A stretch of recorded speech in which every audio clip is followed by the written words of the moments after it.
बिस्मिल्लाहिर्रहमानिर्रहीम, अस्सलाम वालेकुम। प्रोग्राम अब तक में मैं सदफ अब्दुल जब्बार आपको खुशामदीद कहती हूँ। अब से कुछ देर पहले आप अपने टेलीविजन स्क्रीन पर देख रहे होंगे कि कौमी असम्बली और पंजाब असम्बली में स्पीकर और डिप्टी स्पीकर के इंतखाब हो रहे थे और लास्ट खबरें आने तक हमने देखा कि पंजाब असम्बली में तो मामला तकरीबन तय पा गया था। स्पीकर और डिप्टी स्पीकर का नून लीग के आए हैं। एक बार फिर राना इकबाल साहब स्पीकर बने पंजाब असम्बली में, जबकि कौमी असम्बली की बात करें तो वहाँ पर अयाज सादिक साहब, वाज़ेह है अयाज सादिक साहब मुस्लिम लीग नून के टिकट पर उन्होंने इलेक्शन लड़ा था। इमरान खान साहब को उन्होंने लाहौर से हराया था। आज स्पीकर नेशनल असम्बली बन गए हैं। फहमीदा मिर्ज़ा अपने ज़ाहिर है अपने ओहदे से वो सुबुकदोश हो गई हैं। अभी डिप्टी स्पीकर का इंतखाब का मरहला भी वहाँ पर चल रहा है।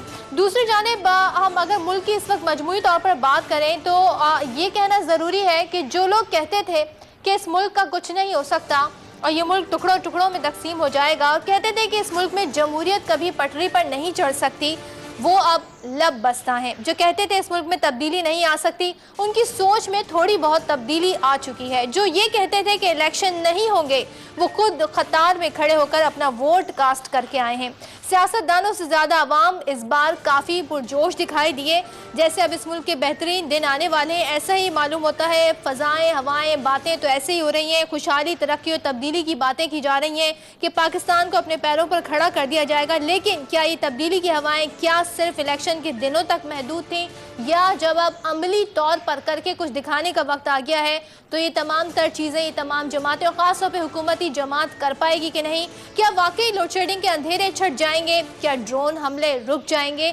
क्या मईशत का पहिया चल पड़ेगा, या सारे मंसूबे इरादे ऐवानी सियासत की नज़र हो जाएंगे? ये सवालात बड़े अहम हैं। इस वक्त पाकिस्तान एक ऐसे टर्निंग पॉइंट पर खड़ा है जहां एक तरफ खुशहाली के नए ख्वाब हैं तो दूसरी तरफ वही पुराने अजाब, वही पुराने मसाइल हैं। देखना यह है कि अरबाब इख्तियार रोशन मुस्तकबिल की इस बेल को मुंह चढ़ने देते हैं या फिर रिवायत को जारी रखते हैं, जो रिवायतें पाकिस्तान में हमें नजर आ रही। कल सदर आसिफ अली जरदारी ने सहाफ़ियों के, सीनियर सहाफ़ियों के पैनल को भी इंटरव्यू दिया, जिसमें उन्होंने जब उनसे पूछा गया कि पाकिस्तान पीपल्स पार्टी की शिकस्त की वजूहात क्या हैं, क्यों है, तो उसका जवाब उन्होंने यूँ दिया कि वो प्रेसिडेंट हैं, आईनी ओहदा है, इसलिए वो उस पर कुछ ज़्यादा डिटेल में बात नहीं कर सकते। सितंबर में जब वो अपने ओहदे से सुबुकदोश हो जाएंगे, उसके बाद वो बहुत सारी बातें हैं जिस पर बात करना चाहेंगे। लेकिन उन्होंने कुछ बातें कही। ड्रोन अटैक के हवाले से आजकल बहस हो रही, क्योंकि वो पार्टियाँ इक़्तिदार में आ गई हैं खैबर पख्तूनख्वा में और मरकज़ में, जिनका दावा था कि उनके दौर में ड्रोन हमले रुक जाएंगे। तो उन्होंने कहा कि ड्रोन सिर्फ चील नहीं जो गिरा दी जाए, और अगर गिरा भी देंगे तो उसके बाद क्या होगा, उसके बाद भी सोचना पड़ेगा कि हमें अमेरिका से कैसे ताल्लुकात रख के चलने पड़ेंगे। दूसरा, उन्होंने कहा कि ख्वाहिश है कि नवाज शरीफ भी यूसुफ रजा गिलानी की तरह मुत्तफ़िक़ा वज़ीर आज़म मुंतखब हो, लेकिन इसके लिए ज़रूरी है कि उन्हें खुद पार्टियों से जाकर इस हवाले से बातचीत करनी होगी। यहाँ तो खैर ये वज़ीर आज़म के हवाले से कुछ बातें थी, कुछ सदर साहब ने बातें की, लेकिन एक मसला बड़ा अहम आ गया यहाँ पर, वो है अपोजिशन का। इस वक्त अपोजिशन बिखरी हुई है। मुस्लिम लीग नून ने तो अपनी हुकूमत बना ली है। ये वाहिद ऐसा इलेक्शन हुआ है जिसमें हुकूमत इस पोजीशन में है कि उसे किसी बैसाखी की ज़रूरत नहीं है, लेकिन अपोजिशन इस वक्त ऐसी है जो चाह रही कि मुत्तफ़िक़ा तौर पर अपोजिशन लीडर आ जाए। यूँ तो पाकिस्तान पीपल्स पार्टी का ही इस वक्त सीट ज़्यादा है, दूसरे नंबर पर नेशनल असम्बली में, तो उनका अपोजिशन लीडर आना चाहिए। लेकिन अगर मुत्तहदा कौमी मूवमेंट मिल जाती है पाकिस्तान तहरीक इंसाफ के साथ या पाकिस्तान पीपल्स पार्टी के साथ, तो सूरत हाल मुख्तलिफ हो सकती है। सूरत हाल इस तनाजुर में भी मुख्तलिफ हो सकती है कि मुत्तहदा कौमी मूवमेंट अपना ही अपोजिशन लीडर नामजद कर दे कोई, तो फिर यकीनन पाकिस्तान पीपल्स पार्टी का ही अपोजिशन लीडर आएगा। क्यों ज़रूरी है? क्या इससे ज़ाहिर है कोई फ़र्क नहीं पड़ेगा। हुकूमत के पास इतने नंबर्स हैं, इतनी तादाद है कि वो कोई भी बिल, कोई भी इशू लाना चाहें, कोई भी कानून साजी करना चाहें तो उनके लिए मुश्किल नहीं होगी। लेकिन एक स्ट्रॉन्ग अपोजिशन का मतलब ये होता है कि वो प्रेशर डाल सके, कोई भी इशू आ सके, वो टुकड़ों में ना बढ़ जाए, उनके जो एक मोटो हो, उनका एजेंडा हो, वो एक हो जाता है अगर वो मुत्तफिक होती हैं एक बात पर और एक कायदे हिस्ब इख्तिलाफ पर। तो ये सूरत हाल है। इस प्रोग्राम में आज हम इसी हवाले से बात करेंगे कि क्या चांसेस हैं कि पाकिस्तान तहरीक इंसाफ और मुत्तहदा कौमी मूवमेंट किसी नहज पर एक हो जाएं और अपोजिशन लीडर मुत्तफ़िक़ा तौर पर लाने का फैसला कर लिया जाए। क्या पीछे बैकडोर कुछ गुफ्तगू शुनीद हो रही है कि नहीं, इस हवाले से बात करेंगे। दूसरा, सिंध की सूरत हाल के हवाले से भी बात करेंगे, क्योंकि आपको याद दिलाती चलूँ, जब कायम अली शाह साहब ने जब नामजद हो गए वज़ीर आला, बाकायदा कायदे अवान का भी इंतखाब हो गया वज़ीर आला का, उन्होंने हलफ भी उठा लिया, तो उनके साथ 7 वज़रा ने भी हलफ उठाया। और अब 2 दिन से हम देख रहे हैं काफ़ी खबरें आ रही हैं कि कायम अली शाह अचानक कहीं पहुँच गए। SHO को उन्होंने डांटा, IG सिंध को उन्होंने डांटा कराची की सूरत हाल पर। तो हम जानेंगे आज, अगर पीपल्स पार्टी के नुमाइंदे हमें मिले, कि ये काम 5 सालों में क्यों नहीं हुआ, क्योंकि वो तो ये कहते रहे कि 5 सालों में हमने अच्छी हुकूमत की, इसका सिला हमें सिंध में वोट हासिल होकर हुआ है। तो अब क्या बात है, अब क्यों जाग गए? ब्रेक के बाद आएंगे तो गुफ्तगू करेंगे अपोजिशन कौन होगी, कौन कौन लोग अपोजिशन में होंगे और सिंध में क्या सूरत हाल बनने जा रही है। ब्रेक के बाद इस पर बात करते हैं।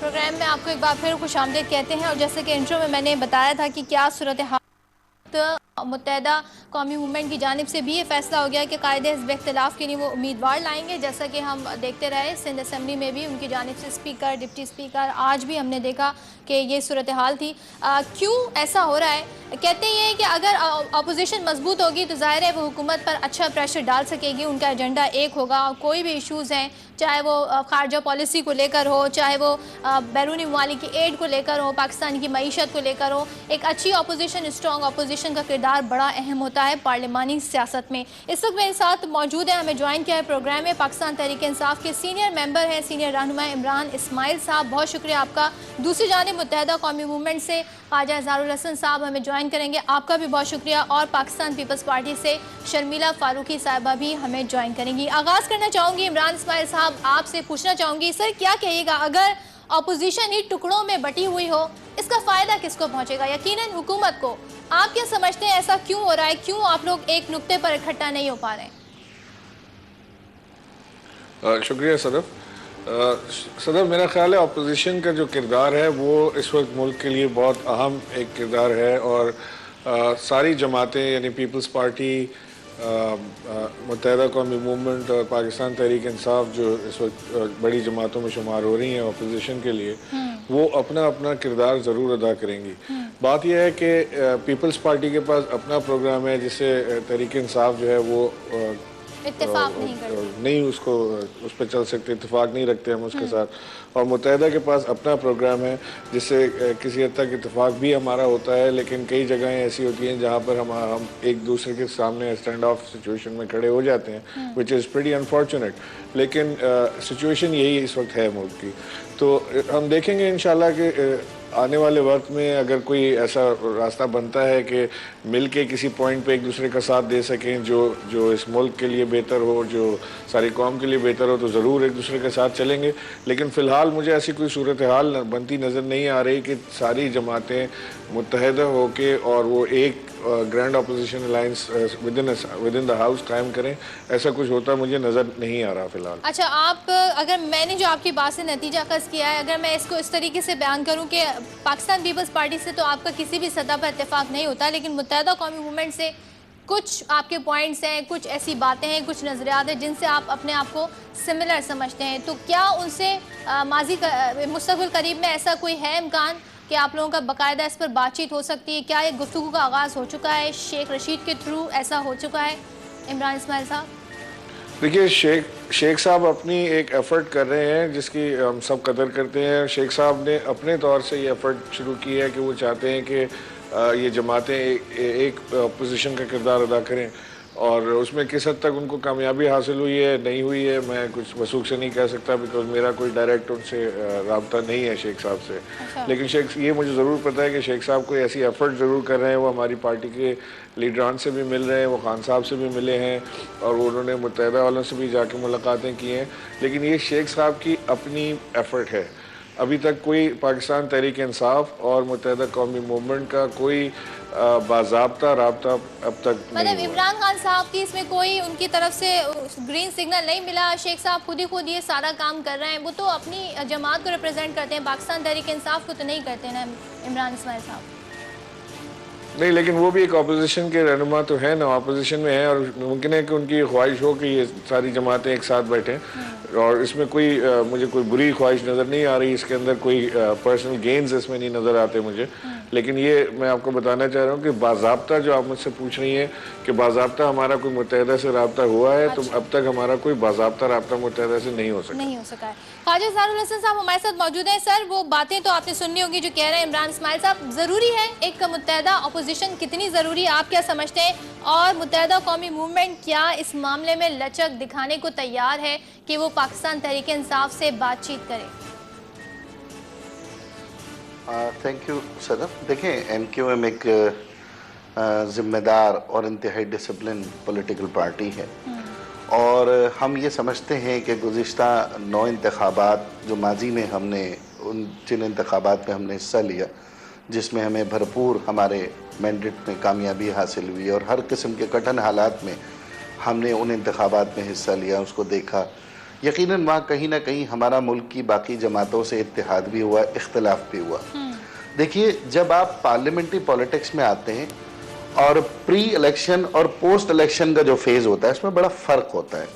इलेक्शन से पहले तो यकीनन आपने सबकी तकरीरें सुनी, सबके दावे सुने, सब ने अपने अपने बुलंद बांग दावे किए कि कौन क्या चाहता है, क्या कर देगा, और किसको किस तरह से ओवरवेलमिंग पाकिस्तान की आवाम कबूल करती है। लेकिन जब पोस्ट इलेक्शन हो जाता है, जब रिजल्ट आ जाता है, पार्लियामेंट्री पॉलिटिक्स स्टार्ट हो जाती है, तो उसमें हमें नेशनल इंटरेस्ट को मद्देनज़र रखना होता है। उसमें फिर हमारे फ़र्द वाहिद की ज़ात की अहमियत नहीं होती, अपनी अपनी पार्टियों की और पाकिस्तान के 18 करोड़ अवाम की हम नुमाइंदगी कर रहे होते हैं। ठीक है। जहाँ से हमें मैंडेट मिला, उसकी बुनियादी ज़रूरतों से लेकर पाकिस्तान के अंदरूनी और बैरूनी उन तमाम खतरात पर और उन तमाम हसासियत पर हमें मुत्तफ़िक होना होता है। इसी को कहते हैं कौमी पॉलिटिक्स, इसी को कहते हैं नेशनल पॉलिटिक्स। और नेशनल पॉलिटिक्स में जो इनफरादी डिफरेंसेस होते हैं, उनको बालाए ताक रखना होता है। अच्छा। और मुल्क की सोवरेनिटी के लिए, मुल्क की बका और सलामती के लिए हमें उस प्लेटफॉर्म पर, चाहे वो हुकूमत का हो, चाहे वो अपोजिशन बेंचेस का हो, उस पर हमें कोई ना कोई इक्वेशन ऐसी बनानी पड़ती है जिसमें हम एक दूसरे को बर्दाश्त करें। अच्छा। और नेशनल इंटरेस्ट के लिए इकट्ठे हों। तो ख्वाजा इज़हारुल हसन साहब, इनके जो डिफरेंसेस हैं आपके साथ, वो इनफरादी नौयत के हैं, वो इतने सीरियस नहीं है, और इलेक्शन से पहले ऐसी बातें होती हैं जो बयानबाजी हुई, उसको अब ये समझा जाए कि पोस्ट इलेक्शन उनकी कोई अहमियत नहीं होती। देखिए, मैंने आपसे क्या गुजारिश की कि इलेक्शन से पहले का एक फेज अलहदा अहमियत का होता है। इलेक्शन के बाद जब आप पार्लियामेंट्री पॉलिटिक्स में आते हैं, तो फिर आप अपने लोगों की नुमाइंदगी कर रहे होते हैं, और मुल्क की कौमी असेंबली या सूबे की सूबाई असेंबली का पार्ट होते हैं। और उस ऑगस्ट हाउस की ये रिक्वायरमेंट होती है कि या तो आप हुकूमत में हैं या आप अपोजिशन में हैं। हुकूमत में कई हुकूमतें नहीं होती, अपोजिशन में कई अपोजिशन नहीं होती। ये जरूर है कि हमारा और दीगर तमाम अपोजिशन जमातों का अपना अपना एजेंडा है। अच्छा। लेकिन हम किस चीज के लिए इकट्ठे हुए हैं, अच्छा। हम किस चीज के लिए हमने इंतखाबात में हिस्सा लिया है, वो है पाकिस्तान की गरीब मुतवस्सित तबके अवाम, और उनकी उनकी उनकी फलाह बहबूद के वादे के साथ हम पार्लियामेंट में दाखिल होते हैं ना, तो उसमें फिर हम एक दूसरे को एब्जॉर्ब करना चाहते हैं। सिंपल मौक़िफ़ में रहिए। अच्छा, लेकिन MQM की पोजीशन इस वक्त बड़ी अहम है। अगर MQM जो है वो साथ दे देती है पाकिस्तान तहरीक इंसाफ का, तो सिचुएशन डिफरेंट हो जाएगी। MQM पीपल्स पार्टी के साथ है तो ऑब्वियसली वो तो पहले ही वहाँ पर नंबर गेम ज़्यादा है, वहाँ पे सिचुएशन दूसरी हो जाएगी। आपके पास असल में सारी मसले का इस वक्त हल है, अगर तो सारी जमातें इसमें इंटरेस्टेड हैं कि मुत्तफ़िका कायदे हिज़्ब इख्तिलाफ होना चाहिए। तो देखिए, कायदे हिज़्ब इख्तिलाफ तो मुत्तफ़िका ही होता है, और ऐवान में दो ही होते हैं, एक तो लीडर ऑफ द हाउस होता है और एक तो लीडर ऑफ द अपोजिशन होता है। तो यही बात असल में समझने की है कि हमें अगर अपोजिशन बेंचेस पे हमने अपना किरदार अदा करना है, तो उस किरदार की बुनियादी वजह क्या है? उसकी नंबर एक सबसे बड़ी प्रायोरिटी है कि हुकूमत के तमाम मस्बत इक़दामात को हमने सपोर्ट करनी है। अच्छा। बगैर किसी हीलो हुज्जत के। ठीक है। और दूसरा, हुकूमत को हमने वो डायरेक्शन प्रोवाइड करनी है जिससे अल्टीमेटली आम आवाम का फ़ायदा हो, आम आवाम तक जमहूरियत के समरात पहुँचे। तो इस पे तो किसी भी पार्टी को इख्तलाफ नहीं है, तो इसमें कोई इबाहम होना ही नहीं चाहिए। अगर तहरीक इंसाफ पार्लियामेंट के अंदर कोई ऐसी करारदाद लाती है, कोई ऐसा बिल पेश करती है जो हम ये समझते हैं कि पाकिस्तान की 18 करोड़ आवाम और बिलखुसूस गरीब मुतवस्सित तबके के लिए फ़ायदेमंद है, तो हमें उसमें कोई इबाहम थोड़ी है सपोर्ट करने में। और अगर PMLN ट्रेजरी बेंचेस से कोई ऐसा बिल लाती है, तो हमें अपोजिशन के लिए सिर्फ अपोजिशन बनाए अपोजिशन नहीं करनी, बल्कि हमें हुकूमत का हर मुस्बत कदम में उसके हाथ भी मजबूत करने चाहिए। ठीक है, शर्मिला हमारे साथ है, उन्हें भी इस गुफ्तगू का हिस्सा बनाएंगे, लेकिन क्या ये बात मैं पूछना चाहूँगी ख्वाजा ज़हरा हुसैन से आपसे, अगर पाकिस्तान तहरीक इंसाफ चाहे कि वो आपसे राब्ते बढ़ाए तो उन्हें ऐसा क्या करना पड़ेगा? क्योंकि आप ही के एक रहनुमा उनका बयान में पढ़ रही थी, वो कह रहे थे कि सियासत में कोई बात हरफ आखिर नहीं होती, बजा उन्होंने फरमाया। फिर वो कहते हैं इमरान खान साहब अल्ताफ हुसैन साहब के खिलाफ जो उन्होंने बयान दिया था वापस ले लें, बातचीत कर लें उनसे, ताउन तो फिर हम कर लेंगे। ऐसा ही कुछ सिलसिला है, यही आप एक्सपेक्ट कर रहे हैं पाकिस्तान तहरीक इंसाफ से, यही ऑफर है आपकी? देखिए, हमारा तो आपने देखा कि माजी में भी पाकिस्तान की ख़ास तौर पे जो इंतहा पसंदी दहशतगर्दी के मामलात थे, उसमें हमने तो जमात इस्लामी से मंसूरा जाके मुलाकात की। यानी उन्होंने हमें पहल नहीं की, हमने पहल की, और हम तमाम पॉलिटिकल पार्टीज़ के पास गए। लोकल गवर्नमेंट का इशू था, हम तमाम पॉलिटिकल पार्टीज़ के पास गए। तो पाकिस्तान की जहां बात होगी, पाकिस्तान की आवाम की जहां बात होगी, तो MQM इस मुल्क की तीसरी कौमी जमात होने की हैसियत से यकीनन हर उस कायद से, हर उस लीडर से, हर उस MNA से हम बात करने तैयार है। लेकिन अच्छा, इसके लिए ये देखना होगा, आप बात करने को तैयार है, आप पहल कर रहे हैं, या फिर आप ये ऑफर दे रहे हैं कि वो इमरान खान साहब एक फोन कॉल कर लें अल्ताफ हुसैन साहब को, तो फिर आप लोग कुछ सोचेंगे इस मामले पे? इन दोनों बातों को क्लियर कर दीजिएगा।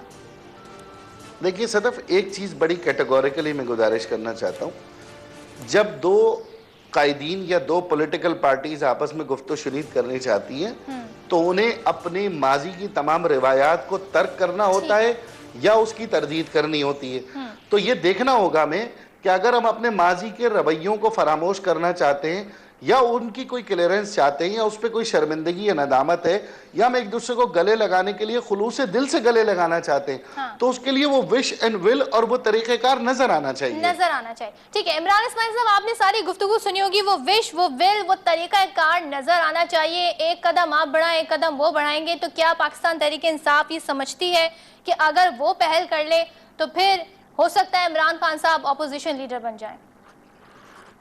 सदफ, बात इमरान खान साहब के अपोजिशन लीडर बनने की नहीं है। बात ये नहीं है कि इमरान खान साहब को हर सूरत में अपोजिशन लीडर बनना है, चाहे वो अपने प्रिंसिपल को कॉम्प्रोमाइज़ करें, चाहे वो अपने पार्टी का जो मैनिफेस्टो है या प्रोग्राम है उसको छोड़ दें, ऐसा नहीं होने वाला। अच्छा, पाकिस्तान तहरीक इंसाफ हरगिज़ इस तरह का कोई काम नहीं करेगी किसी भी सीट के लिए। लीव असाइड अपोजिशन, हम गवर्नमेंट में जाने के लिए भी ऐसी कोई चीज़ नहीं करेंगे, नंबर 1। नंबर 2 ये है कि इज़हार साहब जो अभी बात कह रहे थे, बिल्कुल ठीक बात कह रहे हैं कि अगर कोई कौमी मसला ऐसा होगा जिसमें हमें एक दूसरे का साथ देना पड़ेगा, उसमें तमाम जमातों को इनवाइट करना पड़ेगा, तो ज़रूर करेंगे। उस वक्त देखेंगे कि हमें पहल करने में कोई किसी किस्म की कबात नहीं है। अगर हमारी किसी चीज़ से, कोई पहल करने से, किसी चीज़ से कोई मुल्क की बेहतरी में, सलामती में कोई अच्छी चीज़ हो जाती है तो बिस्मिल्लाह, हम 100 दफ़ा बिस्मिल्लाह करने के लिए तैयार होंगे उसमें। लेकिन पर्सनल गेंस के लिए कि हम अपोजिशन के लीडर बन जाएं, खान साहब अपोजिशन के लीडर बन जाएं, उसके लिए वो अपने सारे जो स्टैंड्स उन्होंने लिए हुए उसको विड्रॉ कर लें, ऐसा नहीं होने वाला। ऐसा नहीं होने वाला। ठीक है, यहाँ पर मैं ब्रेक लूंगी। ब्रेक के बाद शर्मिला फारूकी साहिबा को मैंने थोड़ा इंतजार कराया। ब्रेक के बाद यकीनन हम उनसे गुफ्तगू का आगाज़ करेंगे, उनसे पूछेंगे कि पाकिस्तान पीपल्स पार्टी क्या समझती है, ये जो इस वक्त कॉम्पोजिशन है पार्लियामेंट की, ये कैसी है और किस तरह की अपोजिशन बनने जा रही है और किस तरह का इसका रोल होगा जो हुकूमत है पाकिस्तान मुस्लिम लीग नून की, उसके लिए और आवाम के लिए। ब्रेक के बाद इस पर बात करते हैं। प्रोग्राम में आपको एक बार फिर खुशामदीद कहूंगी। शर्मिला फारूकी साहिबा भी हमारे साथ प्रोग्राम में मौजूद हैं, उनसे बात करते हैं। शर्मिला साहिबा, आपको काफ़ी इंतजार कराया, लेकिन ये बताइएगा इस वक्त अपोजिशन के किरदार के हवाले से बात हो रही थी, कितना ज़रूरी है अपोजिशन का एक ही एजेंडे पे इकट्ठा होना, इस पे हवाले से मैं आपसे पूछना चाहूँगी। दूसरा ये बताइएगा, आपके 5 साल इत्तेहादी रहे मुत्तहदा कौमी मूवमेंट, क्या हुआ वज़ीर आला सिंध जब बने उन्होंने हलफ लिया, तो साथ में 7 वज़रा भी पाकिस्तान पीपल्स पार्टी के, उन्होंने भी हलफ ले लिया, फिर आप लोग गए लियारी में, आप लोगों ने जाके सेलिब्रेट किया तमाम तर सूरत हाल को। मुत्तहदा कहाँ है, क्यों नहीं आपके साथ इस बारे? आप तो मुफाहमत की पॉलिसी पे यकीन रखते हैं। देखिए, 2 चीजें, एक तो आपने पहला सवाल किया कि कितना इम्पोर्टेंट है कि ऑपोजिशन की जो जमातें हैं उनका एक एजेंडा हो या वो जो इश्यूज आते हैं ऑन हैंड उस पर वो मुत्तफिक हों। देखिए, इफेक्टिव ऑपोजिशन के लिए बहुत ज़रूरी है कि जितनी भी जमातें ऑपोजिशन में बैठें उनका इशू बाय इशू पे मुत्तफिक होना बहुत जरूरी है, क्योंकि अगर ऑपोजिशन भी डिवाइडेड रहेगी तो वो इफेक्टिव ऑपोजिशन नहीं कर सकती, और जो ट्रेजरी बेंचेस हैं उनको फिर एक फ्री हैंड मिल जाता है, क्योंकि ऑपोजिशन वाले आपस में ही लड़ते रहते हैं, वो इफेक्टिवनेस खत्म हो जाती है। दूसरा सवाल आपने किया कि हमारे इत्तेहादी सिंध में मुत्तहदा कौमी मूवमेंट कहाँ है। देखिए, मैं तो ये जानती हूँ कि सिंध हुकूमत बनाने से पहले मुत्तहदा कौमी मूवमेंट को शमूलियत की दावत दी गई थी, और आज भी ये ऑप्शन उनके पास मौजूद है हमारी जानिब से। वो जब चाहें सिंध गवर्नमेंट का हिस्सा बन सकते हैं। अच्छा, जहाँ आपने लियारी की बात की, मैं इसकी वजाहत करती चलूं कि हम लियारी में सेलिब्रेट करने नहीं गए थे। से पाकिस्तान पीपल्स पार्टी के नॉमिनेटेड MPAs सिंध में आए हैं। मुख्तलिफ दिनों पर तकरीबन हर रोज कोई ना कोई MPA दावत करता है। लियारी की जो MPA हैं सानिया, उनकी तरफ से दावतनामा तकरीबन एक हफ्ता कबल आ चुका था। अच्छा, इत्तफाकन ये हुआ कि उसी दिन चीफ मिनिस्टर साहब का हल्फ हुआ, और तकरीबन मेरा ख्याल है कि वहाँ पर CM साहब कोई 11:30 बल्कि 12 सवा 12 बजे पहुंचे हैं, और जाहिर बात है कि इलेक्टेड MPA हैं और सिंध असेंबली का हिस्सा है, उनकी दावत है। एक और दावत भी थी, एक और MPA ने भी की थी, वहाँ भी CM साहब गए थे। इसमें कोई मैं समझती हूँ किसी किस्म की कोई और परसेप्शन लेने की जरूरत नहीं है। मैं परसेप्शन नहीं ले रही, क्योंकि मैंने पढ़ा था, इसको ख्वाजा हिजाज हुसैन साहब भी कंफर्म कर दें कि राब्ता कमेटी ने अरकान हक परस्त जो हैं उन्होंने काफी तशवीश का इजहार किया था। उन्होंने कहा था कि इससे पता चलता है आप लोग कराची के अमन के लिए कितने सीरियस हैं। यही कहा था ख्वाजा हिजाज हुसैन। मैं ये समझती हूँ, देखिए उनके तहफ़्फ़ुज़ात अपनी जगह, उनके पास रीजंस होंगे कि उनको किसी किस्म की इस हवाले से नाराजगी, लेकिन होनी नहीं चाहिए। अच्छा, लियारी के हवाले से एक बात मैं आपको बताती चलूं कि लियारी में रहने वाले लोग बड़े पुरअमन हैं, मोहब्बत करने और मोहब्बत देने वाले लोग हैं।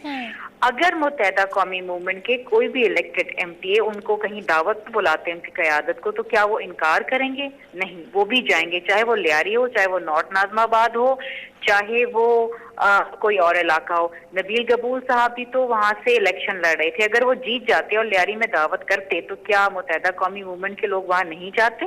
तो मेरा ख्याल है कि ये छोटी छोटी बातों पे नाराजगियां करना या इश्यूज के करना या इसको कराची की लॉ एंड ऑर्डर सिचुएशन से लिंक करना थोड़ी सी ज्यादती है। अच्छा। मैं समझती हूँ कि हमारे मुत्तहदा कौमी मूवमेंट के जो दोस्त हैं, जो MPA, वो बड़े मेच्योर लोग हैं और मेच्योर सियासत करते हैं। अगर कहीं पर कोई तहफ़्फ़ुज़ात हैं तो हम बैठ के उसे दूर करने के लिए तैयार हैं।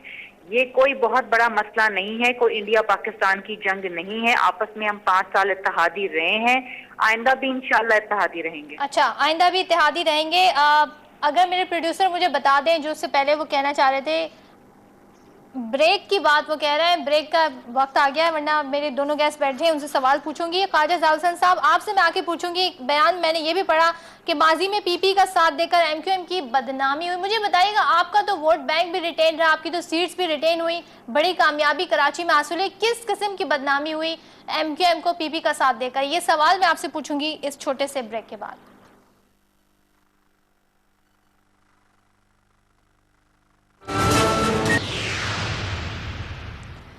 प्रोग्राम में एक बार फिर खुशामदीद कहते हैं। ख्वाजा साहब, अगर आप जवाब देना चाहें तो मेरे भी सवाल का जवाब दे दें, शर्मिला साहिबा ने जो गुफ्तगू की उसका भी जवाब दे दें। ये क्या आपकी क्या बदनामी हुई?